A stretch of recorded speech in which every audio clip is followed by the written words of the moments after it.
আজ আমাদের চতুর্থতম report writing হবে, আর পিএসসি ক্লার্কশিপের মেন্সের স্ট্র্যাটেজি অনুসারে এটা 10তম ভিডিও চলছে।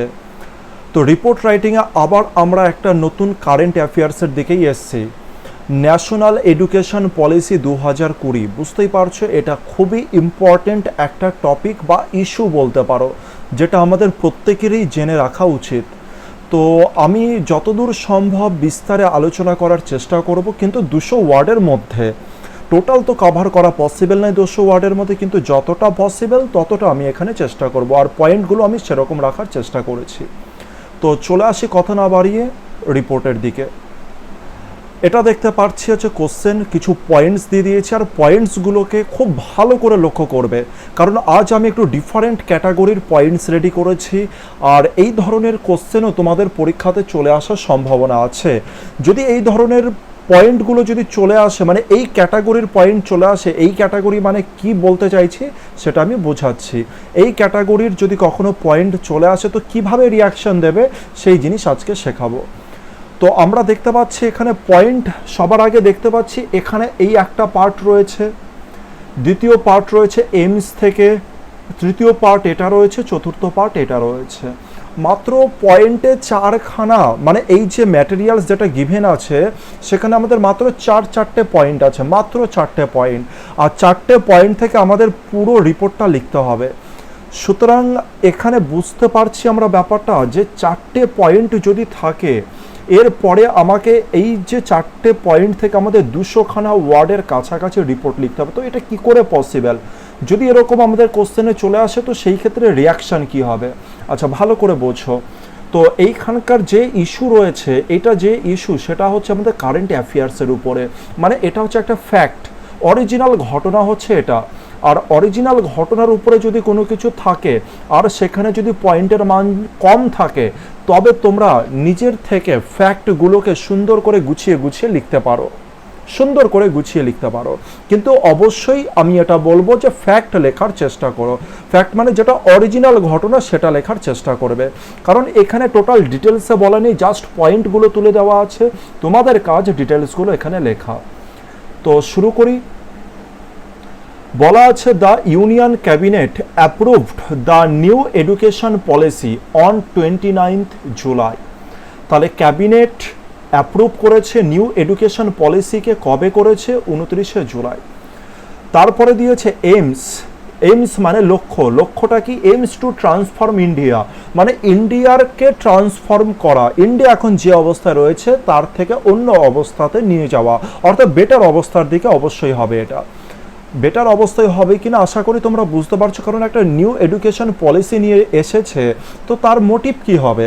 মোটিভ অবশ্যই কি হবে? ইন্ডিয়া ট্রান্সফর্ম করা, অর্থাৎ যে পর্যায়ে এখন রয়েছে তার থেকে বেটার অবস্থায় নিয়ে যাওয়া। তারপরে বলেছে many highlights present in NEP. NEP মানেই হচ্ছে নিউ এডুকেশন পলিসি। তো বলেছে মেনি হাইলাইটস প্রেজেন্ট। হাইলাইটস মানে কি বোঝাতে চেয়েছে? মানে অনেক চমক আছে এর মধ্যে, অনেক গুরুত্বপূর্ণ পয়েন্ট আছে এর মধ্যে, যেটা কোথায় প্রেজেন্ট রয়েছে? নিউ এডুকেশন পলিসিতে। তারপরে রয়েছে মিক্সড রিয়াকশন অন এনইপি। আর মিক্সড রিয়াকশন পাওয়া গেছে কোথা থেকে? পাওয়া গেছে এনইপিতে পাওয়া গেছে। মানে বিভিন্ন লোকরা, বিভিন্ন ধরনের পার্টির লোক হোক, বিভিন্ন সোসাইটির লোক হোক, বিভিন্ন ফিল্ডের লোক হোক, তারা এনইপির উপরে মানে নিউ এডুকেশন পলিসির উপরে ভিন্ন ভিন্ন মতামত দিয়েছে। কেউ ভালো বলেছে, কেউ খারাপ বলেছে। আচ্ছা, এবার পয়েন্টের মধ্যে যেটা লক্ষণীয় বিষয়, সবার আগে আমি বলি যে এখানে রাফ ড্রাফট আমরা করব, তাই না? ভালো করে বোঝো, সবার আগে আমাদের কাজ হচ্ছে রাফ ড্রাফটিং করা। আচ্ছা, এখানে 1 নাম্বার রাফ ড্রাফটিং তুমি যদি করতে চাও তো কি করবে? রাফ ড্রাফটিং নিশ্চয়ই ওপেনিং প্যারাগ্রাফ করবে, আর ওপেনিং প্যারাগ্রাফে কি ঘটেছে, কখন ঘটেছে, কোথায় ঘটেছে, এই সমস্ত জিনিসই তোমরা লিখবে। তো এখানে কি এরকম কোনো ব্যাপার আছে যে কোথায় ঘটেছে, কি ঘটেছে, এই জিনিসগুলো দেখো? মাত্র একটা লাইন। আমি বলতে চাইছি যে শুধুমাত্র প্রথম লাইনের দিকে যদি খেয়াল করো তবে এটাই ওপেনিং প্যারাগ্রাফকে শো করছে, হ্যাঁ কি না? তাহলে প্রথম লাইনটাকে এখানে লেখার কোনো মিনিং হয়, যেহেতু প্রথম লাইনটাই এটা বোঝাচ্ছে। আচ্ছা, চলে আসি হচ্ছে সেকেন্ডের লাইনের কথায়। সেকেন্ডের লাইনে আমি দেখতে পাচ্ছি এইমস টু ট্রান্সফর্ম ইন্ডিয়া। তাহলে এর লক্ষ্যটা কি, এনইপির লক্ষ্যটা কি হবে, যে ট্রান্সফর্ম করা ইন্ডিয়াকে। তো আমরা এটা বুঝতে পারছি এটা তো বডিতে চলে আসতে পারে অনায়াসে। আচ্ছা তাহলে দ্বিতীয় নাম্বার পয়েন্ট তো, বডির পয়েন্ট তো দ্বিতীয় নাম্বার এখানে তো দেওয়াই আছে। এছাড়া আর আমি কি করতে পারি, তৃতীয় নাম্বার পয়েন্টের দিকে চলে আসি। তৃতীয় নাম্বার পয়েন্টে দেখতে পাচ্ছি many highlights present in NEP. তাহলে তৃতীয় নাম্বার পয়েন্ট আমি কি লিখবো, হাইলাইটসই তো লিখবো, যে কি কি হাইলাইটস এখানে রয়েছে, কি কি চমক রয়েছে, কি কি গুরুত্বপূর্ণ ঘটনা রয়েছে। তারপরে রয়েছে মিক্সড রিয়াকশন অন এনইপি। তো লাস্ট পয়েন্ট অর্থাৎ কারেন্ট স্ট্যাটাস এটা বুঝতে পারছো, কনক্লুডিং পার্ট এটা বুঝতে পারছো। মোদ্দা কথা আমি এখানে এটাই তোমাদেরকে বোঝাতে চাইলাম যে এখানে রাফ ড্রাফটিং লেখার কোনো মিনিংই হয় না, কারণ রাফ ড্রাফটিংই এখানে করে দিয়েছে। দেখো টোটাল রাফ ড্রাফটিংই করে দিয়েছে, শুধু তুমি এখানে এটাই করবে যে মার্ক করে দাও। এটা হচ্ছে 1 নাম্বার মার্ক, যেটা ওপেনিং প্যারাগ্রাফে হবে। এইমস মানে হচ্ছে লক্ষ্যটা কি রয়েছে, এনইপির লক্ষ্যটা কি রয়েছে, এটা 2 নাম্বার পয়েন্ট চলে গেল মানে বডিতে। তৃতীয় নম্বরে হাইলাইট কি কি রয়েছে এখানে, সেই জিনিসগুলো তুমি লিখলে। চতুর্থ নম্বরে কি দিয়েছে, মিক্সড রিয়াকশন অন এনইপি। তো চতুর্থ নম্বরে মিক্সড রিয়াকশন কি কি রয়েছে সেটা তুমি লিখলে, ব্যাস কমপ্লিট। তো আমি এটাই বোঝাতে চাইলাম যে এমন কিছু পয়েন্টস, এমন কিছু ম্যাটেরিয়ালসও গিভেন থাকতে পারে যেখানে আর রাফ ড্রাফটিংয়ের প্রয়োজন হয় না, কারণ এক্সামিনার স্বয়ং রাফ ড্রাফটিং করেই তোমার কাছে পেশ করে। এবার কোন জিনিসের উপর এখানে পেশ করেছে, ফ্যাক্টের উপরে। ফ্যাক্ট মানে অরিজিনাল ঘটনার উপরে। আর অরিজিনাল ঘটনার উপরে যেহেতু তুলে দিয়েছে মানে পয়েন্ট, 4খানা পয়েন্ট এখানে তুলে দিয়েছে। আর 4খানা পয়েন্টকেই তোমাকে কি করতে হবে, এবার বিশ্লেষণ করতে হবে, একটু বর্ণনা করে লিখতে হবে। যেমন হতো না রচনাতে এই পয়েন্ট আছে, এই পয়েন্ট আছে, সেগুলো সম্পর্কে বিস্তারে লিখে দিলাম, বা হিস্ট্রিতে কিছু পয়েন্ট আমরা তুলে দিয়েছি সেগুলো সম্পর্কে বিস্তার লিখে দিলাম।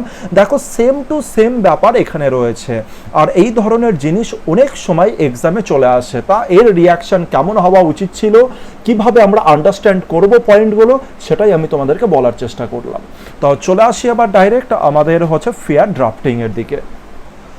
ফেয়ার ড্রাফটিংয়ের শুরুতেই আমরা টাইটেল নিয়ে আলোচনা করি। আর এখানে যে টাইটেলটা দিয়েছি সেটা হচ্ছে খুবই সিম্পল মানের একটা টাইটেল, ন্যাশনাল এডুকেশন পলিসি 2020। তো এইটুখানি টাইটেল এনাফ এটার জন্য। আর এরপরে রয়েছে বাই আ স্পেশাল কারেসপন্ডেন্ট, তোমরা চাইলে স্টাফ রিপোর্টারও দিতে পারো, অসুবিধার কিছু নেই। এখানে রয়েছে প্লেস, ডেট, আর চাইলে ইয়ারও তোমরা যোগ করতে পারো। তো সবার প্রথমে দেখো কি রয়েছে, দ্য মাচ অ্যাওয়েটেড। আচ্ছা এটা বলার আগে আমি একটা কথা বলি তোমাদেরকে। এই যে এডুকেশন পলিসি যেটা রয়েছে আমাদের দেশে, এই এডুকেশন পলিসি সম্পর্কে অনেকের ভিন্ন ধরনের মত ছিল এতদিন পর্যন্ত। কেন ছিল আগে সেটা বলি। দেখো যে কোনো দেশকে যে কোনো দেশ যদি উন্নতির পথে খুব দ্রুতভাবে এগোতে চায়, তবে তার এডুকেশন সিস্টেমকে অবশ্যই খুব স্ট্রং হতে হবে। হ্যাঁ, ভারতের এডুকেশন স্ট্রং কেমন ছিল, না আমরা বলতে পারি যে খুব ভালো, না বলতে পারি খুব খারাপ, বলতে পারি যে এভারেজ ক্যাটাগরিতে।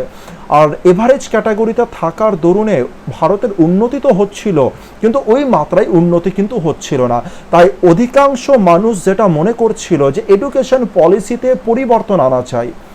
কেন পরিবর্তন আনা চাই, যে এডুকেশন পলিসিতে ভারতে এখনো পর্যন্ত জিডিপির প্রায় 4.5 বা 4.4%ই এখনো পর্যন্ত, যতদূর আমার মনে পড়ছে, এক্স্যাক্ট মনে পড়ছে না, তো এত পার্সেন্টই কি করা হতো, বরাদ্দ করা হতো। কিন্তু বিভিন্ন দেশ রয়েছে যারা ভারতের থেকেও অনুন্নত দেশ, তারা এডুকেশন সিস্টেমে দেখো হচ্ছে 6%, 7%ও এডুকেশন সিস্টেমে কিন্তু খরচ করে। তো সেইটার দিকেই হচ্ছে মানুষ তাকিয়েছিল যে কখন একটা নিউ এডুকেশন পলিসি আসবে যেখানে আরও বেশি অর্থ বরাদ্দ করা হবে, যাতে এডুকেশন সেক্টরের ইনফ্রাস্ট্রাকচার আরও বেটার হতে পারে। আর বেটার হলে স্টুডেন্টরাও বেটার হবে, মানে আমরা বেটার হব, আর আমরা বেটার হলে ভারতেরও উন্নতি ঘটবে খুব তাড়াতাড়ি।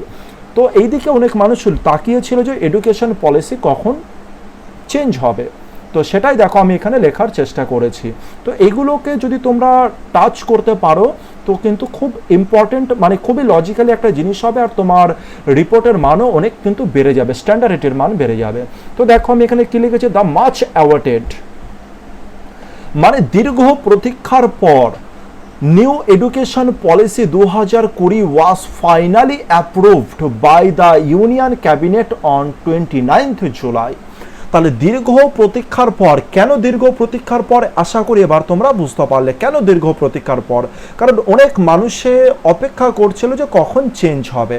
আচ্ছা, এখানে আরেকটা জিনিস লক্ষণীয়, সেটা হচ্ছে ওয়াজ রয়েছে। ওয়াজ মানে তোমরা জানো এটা বি ভার্ব, আর তারপরে দেখো অ্যাপ্রুভড রয়েছে। অ্যাপ্রুভড মানে হচ্ছে ভি3, আর বি ভার্বের সাথে যদি ভি3 হয়, আমি আগের ভিডিওতে বলেছিলাম এটা কাকে বোঝাবে, এটা বোঝাবে হচ্ছে প্যাসিভকে, এটা বোঝাবে প্যাসিভ ফর্মকে। তো এটা আমরা প্যাসিভে লিখেছি। তো নিউ এডুকেশন পলিসিকে কে অ্যাপ্রুভ করেছিল? The union cabinet.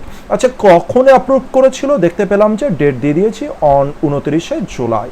আচ্ছা, এখানে আরও আর একটা দেখো, ফাইনালি ওয়ার্ডটাকে আমি যোগ করলাম। ফাইনালি ওয়ার্ডটা যোগ করার দরুন না এটা আরও আর একটা তীব্রতা পেয়ে গেল।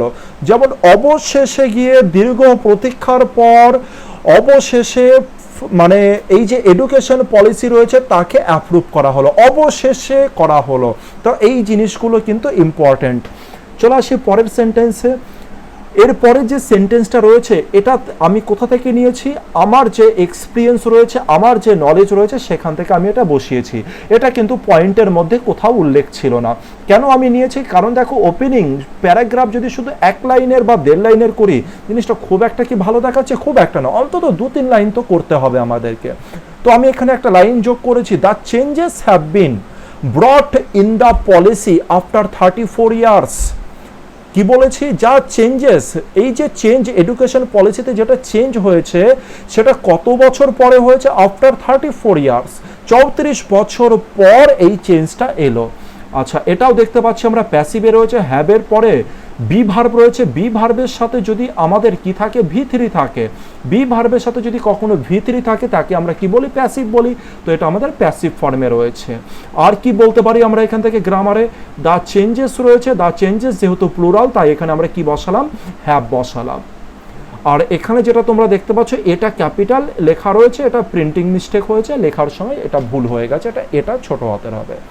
আচ্ছা, তাহলে ওপেনিং প্যারাগ্রাফ আমরা বুঝতে পারলাম যে অবশেষে গিয়ে দীর্ঘ প্রতীক্ষার পর নিউ এডুকেশন পলিসি 2020-কে অ্যাপ্রুভ করা হলো। দীর্ঘ 34 বছর পরে এই চেঞ্জ আনা হলো। তো এটা গেল ওপেনিং প্যারাগ্রাফ। এরপরে চলে আসি সেকেন্ডে, কি রয়েছে? Aims to transform India. এই যে এনইপি যেটা রয়েছে, মানে নিউ এডুকেশন পলিসি যেটা রয়েছে, ওর এইমস কি, মানে লক্ষ্যটা কি? যাতে হচ্ছে ইন্ডিয়াকে ট্রান্সফর্ম করার দিকে, মানে ভালো করার দিকের লক্ষ্যটা কি? তো সেটাই দেখা যাক। বলছে the policy aims to transform India into a vibrant knowledge society. তার ভাইব্রেন্ট মানেটা কি সেটা আগে বুঝি। স্পন্দনশীল মানে যার মধ্যে প্রাণ আছে। তাহলে এই পলিসির এইমটা কি? ইন্ডিয়াকে ট্রান্সফর্ম করা। কিসে ট্রান্সফর্ম করা? Into a vibrant knowledge society. তাহলে এমন একটা সোসাইটিতে পরিণত করা, এমন একটা নলেজেবল সোসাইটিতে পরিণত করা যেখানে অরিজিনালিতে প্রাণ আছে। এখনো পর্যন্ত আমাদের এডুকেশন সিস্টেম এমন পর্যায়ে রয়েছে, তোমরা নিজেরাই ভেবে দেখো, বাচ্চা স্টুডেন্টরা যখন স্কুলে যায়, বইয়ের ভারে, ব্যাগের ভারে তারা কি বেন্ট হয়ে যায় না, মানে কুঁজো হয়ে যায় না? আমাদের এডুকেশন সিস্টেমে এখনো পর্যন্ত কি মুখস্থ বিদ্যার উপরে বেশি কাজ করা হয় না? তো এই যে জিনিসগুলো রয়েছে সেইখানে ভাইব্রেন্ট ওয়ার্ডটা যদি তুমি ইউজ করো, এটা একটা অসাধারণ মাত্রা এনে দিতে পারে। যে এই যে আমাদের পলিসি, যে এডুকেশন পলিসি রয়েছে তার লক্ষ্যটা কি? ইন্ডিয়াকে ট্রান্সফর্ম করা ভাইব্রেন্ট নলেজ সোসাইটিতে। যে নলেজ সোসাইটির মধ্যে প্রাণ রয়েছে। প্রাণ মানে কি? মুখস্থ বিদ্যা নয়, যে নিজের থেকে ভাবতে পারে, নিজের থেকে নতুন কিছু তৈরি করতে পারে। তো ভাইব্রেন্ট ওয়ার্ডটা এখানে অসাধারণ ওয়ার্ড। তো মেকিং, তারপরে দেখা যায় কি রয়েছে? Making both school and college education more holistic. তো এটা কিভাবে করা যেতে পারে? স্কুল আর কলেজের এডুকেশনকে কিভাবে মোর হলিস্টিক করে করা যেতে পারে? হলিস্টিক মানে, এটা বলি তোমাদের মিনিংটা, যে কোনো একটা জিনিসকে যখন তুমি পুরোপুরিভাবে চেঞ্জ করার চেষ্টা করবে, সেটা হচ্ছে হলিস্টিক চেঞ্জ। মানে কোনো একটা অংশ চেঞ্জ করলে, দুটো অংশ চেঞ্জ করলে, ওরকম চেঞ্জ না করে তুমি যখন ওভারঅলে চেঞ্জ করার চেষ্টা করছো, মানে টোটালটাকে চেঞ্জ করার চেষ্টা করছো, তখন তাকে বলা হয় হলিস্টিক চেঞ্জ। আচ্ছা, এরপরে কি বলতে পারি? তাহলে স্কুল আর কলেজের এডুকেশনকে কি করতে হবে? হলিস্টিক করতে হবে, ফ্লেক্সিবল হতে হবে। ফ্লেক্সিবল মানে জানো সিচুয়েশনের অ্যাকর্ডিং তাকে নেচার বিহেভ করতে হবে। এরপরে কি রয়েছে দেখো, মাল্টি, এর উচ্চারণটাও বলে দিই, মাল্টি উচ্চারণ করবে প্রথমে, তারপরে করবে ডিসি, তারপরে করবে প্লিনারি। তাহলে কি হলো, মাল্টি ডিসিপ্লিনারি, মাল্টি ডিসিপ্লিনারি, বুঝতে পারলে উচ্চারণটা? তো মাল্টি ডিসিপ্লিনারি, তো এটা উচ্চারণ করবে। এবার এর মানেটা কি, এটাও একটা কিন্তু ইম্পর্টেন্ট ওয়ার্ড। এতদিন পর্যন্ত, আর এটার আমি এক্সাম্পল বোঝাই আর কি, এতদিন পর্যন্ত আমাদের সাপোজ ধরো 11-12 কি হতো, 11-12 যদি কেউ আর্টস নেয় সে আর্টস নিয়ে পড়ে, যদি কেউ সায়েন্স নেয় সে সায়েন্স নিয়ে পড়ে, এরকম হতো। কিন্তু মাল্টি ডিসিপ্লিনারি যদি হয়ে যায়, তুমি আর্টস নিয়ে পড়তে থাকলে তুমি সায়েন্সের ডিপার্টমেন্ট নিয়ে পড়তে পারবে, তুমি সায়েন্স নিয়ে পড়ছো তুমি আর্টসের ডিপার্টমেন্ট নিয়েও পড়তে পারবে বা কমার্সের ডিপার্টমেন্ট নিয়েও পড়তে পারবে। তো একই জায়গায় বিভিন্ন স্ট্রিম নিয়ে পড়াকেই বলা হয় মাল্টি ডিসিপ্লিনারি।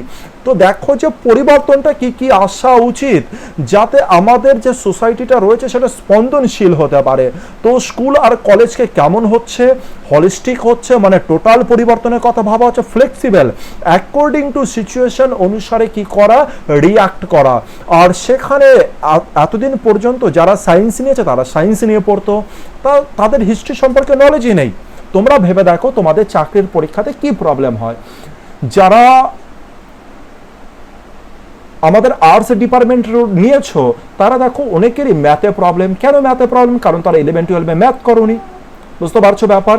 যারা সায়েন্স ডিপার্টমেন্ট নিয়েছো তাদের দেখো বেশিরভাগ ছেলেরা, তোমরা এটা যারা সায়েন্স নিয়েছো তারা খুব ভালো মতো জানো, সায়েন্সে হিস্ট্রিতে, জিওগ্রাফিতে এগুলো তো তোমাদের খুব বড় প্রবলেম। তো এগুলো কেন হচ্ছে? কারণ আমরা পড়িনি এই জিনিসগুলো নিয়ে, আমাদের একটা সময় ভাগ করে দেওয়া হয়েছে। তো সেই জিনিসগুলো থেকে বিরত থেকে কি বলছে, এখন যাতে মিক্সড জিনিসটা করা যেতে পারে। তো দেখো এটা হচ্ছে বডির প্রথম অংশ হয়ে গেল। এর পরের পয়েন্টে কি দিয়েছে many highlights present in NEP. তো এটা যদি পয়েন্টে দেয় এর অর্থ কি আমি যা সেটাই লিখে দেবো, many highlights present in NEP? না না না, এটা পয়েন্ট দিয়ে দিয়েছে আর এটাই বোঝাতে চেয়েছে যে এই হাইলাইটসগুলো কি সেটা তুমি লেখো, এটাই বলতে চেয়েছে এখানে। তো এখানে দেখো আমি কিভাবে লিখেছি, the highlights of the new education policy আর, আচ্ছা সবার প্রথমে প্রশ্ন হচ্ছে এখানে আমি আর ভার্ব কেন ইউজ করলাম? কারণ দেখো এখানে দ্য হাইলাইটস বলে আমি লিখেছি। তাহলে যে হাইলাইটস গুলো রয়েছে, যে চমকগুলো রয়েছে, চমকগুলো কি কি? তাহলে এইখানকার এই যে অফের পর থেকে নিউ এডুকেশন পলিসি যেটা রয়েছে এটাকে আমরা কি বলতে পারি, এটাকে আমরা কিন্তু মেন সাবজেক্ট হিসাবে গণ্য করব না। এটাকে কি বলবো, এটাকে এর আগে যেটা রয়েছে দ্য হাইলাইটস, ওটাই হচ্ছে আমাদের মেন সাবজেক্ট। আর এর ভিন্ন নাম আছে, আমি এখন এই নামগুলো তোমাদেরকে বলতে চাইছি না। তো দা হাইলাইটস রয়েছে, হাইলাইটসের জন্য আমি এখানে ভার্ব আর করলাম। তো হাইলাইটসগুলো কি কি সেটা দেখা যাক। বলেছে a single regulator for all higher education institution. তো ভালো করে বুঝে নাও, শুধু রিপোর্ট রাইটিং এর জন্য নয়, তোমাদের নলেজের জন্য ব্যাপারগুলোকে মন দিয়ে শুনে নাও।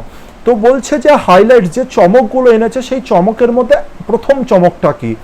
প্রথম চমক বলছে যে হায়ার এডুকেশন ইনস্টিটিউশন যেগুলো রয়েছে, যেগুলো থেকে হায়ার এডুকেশন দেওয়া হয়, যে সেক্টরগুলোতে হায়ার এডুকেশন রয়েছে সেখানে এতদিন পর্যন্ত ভিন্ন ধরনের নিয়ন্ত্রক সংস্থা ছিল, মানে একাধিক নিয়ন্ত্রক সংস্থা তাদেরকে নিয়ন্ত্রণ করত।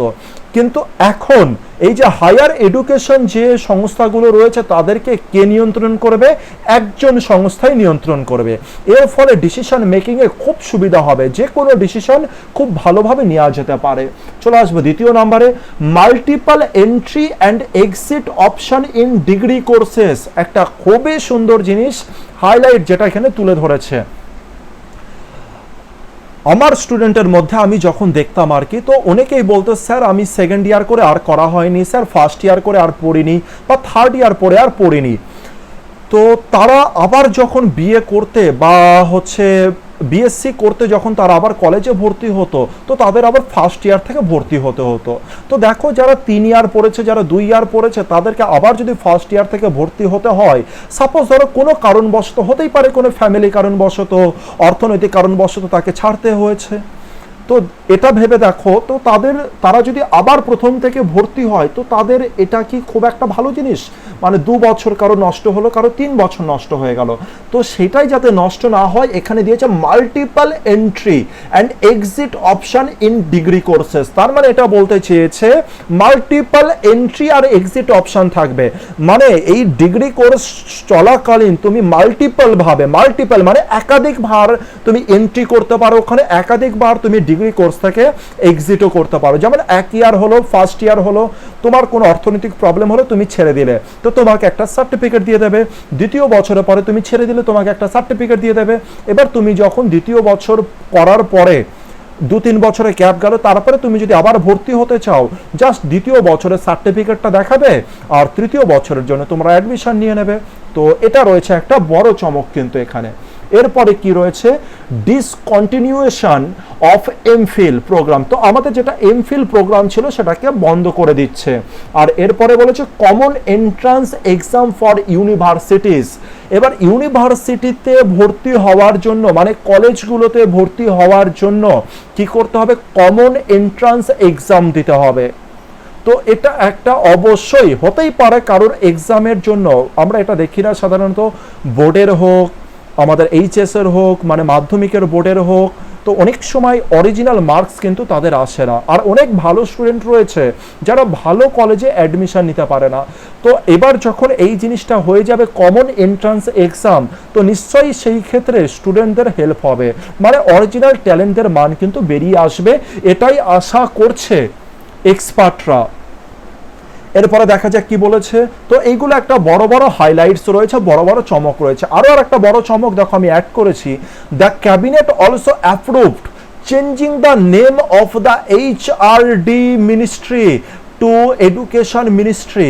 আচ্ছা, এতদিন পর্যন্ত আমাদের যেটা এডুকেশন যেটা ডিপার্টমেন্ট ছিল সেটা এডুকেশন নামে ছিল না, সেটা এইচআরডি মিনিস্ট্রি নামে ছিল, কিন্তু এই নামটা পরিবর্তন করা হয়েছে, পরিবর্তন করে এডুকেশন মিনিস্ট্রিতে করা হয়েছে। এটা তো সিম্পল ব্যাপার, এডুকেশন ব্যাপারে যদি এডুকেশন মিনিস্ট্রি থাকে তবে তো এটাই তো সঠিক নাম। অনেক স্টুডেন্ট রয়েছে, এটা আমার দেখা জিনিস, প্র্যাকটিক্যাল জিনিস থেকে আমি বলছি, আর তোমরাও এই জিনিস দেখে থাকবে, তোমাদের ক্ষেত্রে অনেক সময় এই প্রবলেমটা চলে এসছে। শিক্ষামন্ত্রীকে, তো শিক্ষামন্ত্রীকে আর সেই নামটা আমরা লিস্টে খুঁজে পাই না, কারণ হচ্ছে শিক্ষামন্ত্রীর পাশে শিক্ষামন্ত্রীর বদলে মানব সম্পদ উন্নয়ন মন্ত্রী বলেও লেখা থাকে, তো সেইটা আমরা বুঝতে পারি না অনেক সময়। তো এবার যখন এটা চলে আসবে যে শিক্ষামন্ত্রী বলে লেখা থাকবে, এডুকেশন মিনিস্ট্রি বলে যেটা যখন লেখা থাকবে, তো এটা প্রত্যেকের জন্য কি হবে, সুবিধা হবে, একটা সরল জিনিসে পরিণত হবে। এটাই ভাবা হয়েছে এখনো পর্যন্ত। তো দেখো বডি আমাদের কমপ্লিট হয়ে গেল, তো এইখান থেকে এই পর্যন্ত গেল আমাদের ওপেনিং প্যারাগ্রাফ, তারপরে বডি আমাদের কমপ্লিট হয়ে গেল। এরপরে আমরা আসবো হচ্ছে কনক্লুডিং পার্টে। এবার দেখে নিই কনক্লুডিং পার্টে কি রয়েছে। বলছে মিক্সড রিয়াকশন অন এনইপি। তাহলে এই যে এনইপি যেটা আনা হচ্ছে, এখানে কি রয়েছে, মিক্সড রিয়াকশন রয়েছে। তো চলো এটাকে আমরা দেখার চেষ্টা করি। বলছে দ্য নিউ এডুকেশন পলিসি ইভোকড মানে রেসপন্স করা, সাড়া দেয়। তো নিউ এডুকেশন পলিসিতে সাড়া দিয়েছে, মানে বিভিন্ন রকম রিয়াকশন এসছে। কেমন রিয়াকশন এসছে, mixed reaction from political leaders. তাহলে পলিটিক্যাল লিডার্সদের তরফ থেকে ভিন্ন ধরনের রিয়াকশন এসছে, মানে কেউ পজিটিভে বলেছে, কেউ নেগেটিভে বলেছে। তো কে কি বলেছে সেটা এবার আমি অ্যাড করে দিচ্ছি, কারণ এছাড়া শুধুমাত্র প্রথম লাইনটাই দেখো আমাদের পয়েন্টে দেওয়া আছে, তো প্রথম লাইনকে নিশ্চয় বাড়াতে হবে আমাদেরকে, না হলে তো কমপ্লিট হবে না। 100-200 ওয়ার্ডের নিচে তো নামবে না, মানে 150 থেকে তো আমাদের 195-এর মধ্যে রাখা উচিত একটা স্ট্যান্ডার্ড রিপোর্ট তৈরি করার জন্য। তো আমাদের সেখানে রাখার জন্য আমাদের নিজের থেকে অরিজিনাল ফ্যাক্টগুলোকে দিতে হবে। তো সুন্দর জিনিস কিভাবে হতে পারে সেটা দেখা যায়। তো সবার প্রথমে প্রাইম মিনিস্টার কি রিয়াকশন দিয়েছে সেটা দেখ, কারণ প্রাইম মিনিস্টার রিয়াকশন আমি কেন নিলাম এখানে, কারণ এটা খুব ইম্পর্টেন্ট একটা ফ্যাক্ট বলতে পারো। আমাদের দেশের সব থেকে গুরুত্বপূর্ণ যদি কোনো ব্যক্তি থাকে, গুরুত্বপূর্ণ যদি কোনো পোস্ট থাকে, তো সেটা প্রাইম মিনিস্টারের পোস্ট। তো prime minister Narendra Modi said that, কি বলেছে, NEP is much awaited reform in the education sector. তো এডুকেশন সেক্টরে এনইপি ছিল একটা দীর্ঘ প্রতীক্ষার পরে আসা একটা রিফর্ম মানে তোমরা জানো সংস্কার। হুইচ উইল মানে কার কথা বলছে, এনইপির কথা বলছে। হুইচ উইল ট্রান্সফর্ম যেটা হুইচ উইল মানে যেটা ট্রান্সফর্ম করতে পারবে, উইল মানে ফিউচারে রয়েছে, হুইচ উইল ট্রান্সফর্ম। কেন এখানে ফিউচারে আমি লিখলাম? তোমরা তো বলতে পারো নিউজ পেপার রাইটিং স্যার তো পাস্টে হয়। ভালো করে একটা জিনিস খেয়াল করো, এটা কি অতীতে ঘটে গেছে? এটা তো অতীতে ঘটেনি, এটা তো প্রেজেন্টে ফিউচারে ঘটবে। এনইপি তো সবে এখন প্রস্তাবিত হলো, এবার পার্লামেন্টে পাস হবে, রাজ্য সরকার আইন করে ইমপ্লিমেন্ট করবে, তারপর এটা জারি হবে। তো এই যে পরিবর্তন যেটা বলছে যে লক্ষ লক্ষ মানুষের যে পরিবর্তন আসবে, ট্রান্সফর্ম আসবে, সেটা তো এখনো হয়নি, সেটা তো আগামী দিনে হবে, ফিউচারে হবে। তাই এখানে আমি কোন ভার্ব ইউজ করেছি? ফিউচার ইউজ করেছি। উইল ট্রান্সফর্ম, আর আমরা জানি তো যে ফিউচার উইল বা শ্যাল বা যে কোনো মোডালের পরে, এটা একটা লিখে দিই আমি, যে কোনো মোডাল মানে যে কোনো মোডাল ভার্বের পরে, যে কোনো মোডালের পরে, মোডাল অক্সিলারির পরে যদি মেইন ভার্ব বসে, যদি মেইন ভার্ব বসে, তো এই মেইন ভার্ব অলওয়েজ V0 ফর্মে বসবে, অলওয়েজ V0 ফর্মে বসবে। অনেকে কি করে, শ্যালের পরে অনেক সময় আমাদের এরকম এরর কারেকশন দিয়ে দিতে পারে। সাপোজ ধরো ক্যান আছে, সেন্টেন্সটা লিখি, একটা সেন্টেন্স লিখি, I can doing the work. Suppose ধরো এই সেন্টেন্সটা রয়েছে, এই সেন্টেন্সে ক্যান হচ্ছে আমাদের মোডাল ভার্ব, আর ক্যানের পরে আমি কি বললাম যে অলওয়েজ V0 হওয়া উচিত, কিন্তু ডুইং কি V0 না, ডুইং এর V0 কি হবে? ডু হবে। তো এখানে আইএনজিটা সঠিক নয়, তো এটা কাটা দিয়ে আমার কি হওয়া উচিত? ডু হওয়া উচিত। তো এই ধরনের এররগুলো চলে আসতে পারে, বা হচ্ছে কি করতে পারে, ফিল ইন দি ব্ল্যাঙ্কসও চলে আসতে পারে। তো জাস্ট এটা আমার মাথায় এলো, তাই তোমাদের সাথে শেয়ার করলাম। তো কি বলেছে প্রধানমন্ত্রী? বলেছে যে এটা ট্রান্সফর্ম করতে পারে মিলিয়নস অফ লাইভস। আচ্ছা, লাইভসে দেখো আমি হচ্ছে গ্রিন কালি দিয়ে করেছি, কেন করেছি? কারণ এটা হচ্ছে লাইফের প্লুরাল ফর্ম। লাইভস মানে কি? এটা হচ্ছে লাইফের প্লুরাল ফর্ম, লাইভস। তো লক্ষ লক্ষ জীবন, লক্ষ লক্ষ জীবন, মিলিয়নস মানে লক্ষ লক্ষ, লক্ষ লক্ষ জীবনকে কি করে দেবে? এটা পরিবর্তন করতে পারবে। কি পরিবর্তন করতে পারবে? এনইপি। এটা কার মন্তব্য? আমাদের প্রাইম মিনিস্টারের এটা মন্তব্য। এরপরে আরো একটা মন্তব্য তুলেছে হোম মিনিস্টারের। Home minister Amit Shah said that the NEP will contribute, দেখো এখানে উইলের পরে আবার কি রয়েছে? V0 রয়েছে। contribute to overall development of children across the country। তো আমাদের হোম মিনিস্টার বলেছেন এনইপি উইল কন্ট্রিবিউট করতে পারে ওভারঅল ডেভেলপমেন্ট। ওভারঅল মানে টোটালে যে ওভারঅল যে ডেভেলপমেন্ট আছে বাচ্চাদের, স্টুডেন্টদের, সেটা অ্যাক্রস ইন্ডিয়া জুড়ে মানে সারা ভারতবর্ষ জুড়ে সেই উন্নতিটা দেখা যাবে। তো বুঝতে পারলাম যে মিক্সড রিয়াকশনের মধ্যে এতক্ষণ যেটা করলাম সেটা হচ্ছে পজিটিভ দিক। এবার নিশ্চয়ই আমরা নেগেটিভ দিকের দিকে আসব। তো নেগেটিভ দিকে দেখো আমি একটা ফ্রেজ প্রথমে লিখেছি তোমাদের জন্য, on the other hand. On the other hand, আচ্ছা এই ফ্রেজটাকে না তোমরা একটু মনে করার চেষ্টা করবে, এটা খুব ইউজফুল। তো এই ফ্রেজটার মানেটাকে আগে বলি। অন দ্য আদার হ্যান্ড মানে অন্যদিকে। আর এই যে অন দ্য আদার হ্যান্ড একে আমরা কোথায় ইউজ করবো সেই সম্পর্কে দুটো কথা বলে দিই। সাপোজ কোনো জায়গায় তর্ক বিতর্ক হচ্ছে, এক দল একমত রাখছে, অন্য দল আরেক মত রাখছে। তো এক দলে যদি তুমি হচ্ছে এটা রাখো, তো আরেক দিকে তুমি এটা রাখতে পারো অন দ্য আদার হ্যান্ড। তো একদিকে দেখো পজিটিভ হলো, আরেকদিকে নেগেটিভ কথা আসছে। তাই যেহেতু এখানে তর্ক বিতর্কের ব্যাপার চলে আসছে, পক্ষ বিপক্ষের ব্যাপার চলে আসছে, তাই এখানে আমি on the other hand use করলাম। এটা হচ্ছে একটা ফ্রেজ যেটা খুব ইউজফুল, তোমরা ইউজ করতে পারো। তো on the other hand the CPM, the CPM মানে এটা হচ্ছে একটা পার্টির নাম, তোমরা জানো। The CPM party hit out, hit out মানে কি বোঝায়? আঘাত করেছে। অন্যদিকে দ্য সিপিএম পার্টি আঘাত করেছে, কাকে আঘাত করেছে? অ্যাট দি গভর্নমেন্ট, গভর্নমেন্টকে আঘাত করেছে। কখন করেছে? After the union cabinet approved the NEP. তো অন্যদিকে কি হয়েছে? সিপিএম পার্টি হিট আউট করেছে, আঘাত করেছে গভর্নমেন্টের দিকে। কখন করেছে? যখন ক্যাবিনেট অ্যাপ্রুভ করেছে এনইপি কে। তো আমরা একটা মিক্সড রিয়াকশনের মধ্যে একদিকে পজিটিভও দিলাম, একদিকে নেগেটিভও দিলাম। তো এটা ছিল আমাদের ওভারঅল একটা চেষ্টা যে ন্যাশনাল এডুকেশন পলিসির উপরে। তো দেখো এখন যেটুকখানি করা হয়েছে এটা একেবারে গতকাল বা তার আগের দিন এই জিনিসটা পেশ হয়েছে, সবে অ্যাপ্রুভ করা হয়েছে, এখন ইমপ্লিমেন্ট হয়নি। তো এর মধ্যে আরও প্রচুর চেঞ্জ আসতে পারে, হতে পারে যে তথ্য আমি দিয়েছি সেই তথ্যর মধ্যে চেঞ্জ আসতে পারে। মানে তোমরা যখন এই জিনিসটা পড়বে হয়তো তথ্যের মধ্যে চেঞ্জ চলে আসতে পারে। তো ব্যাপারগুলোকে একটু বুঝে নেবে সেই সময়ের জন্য।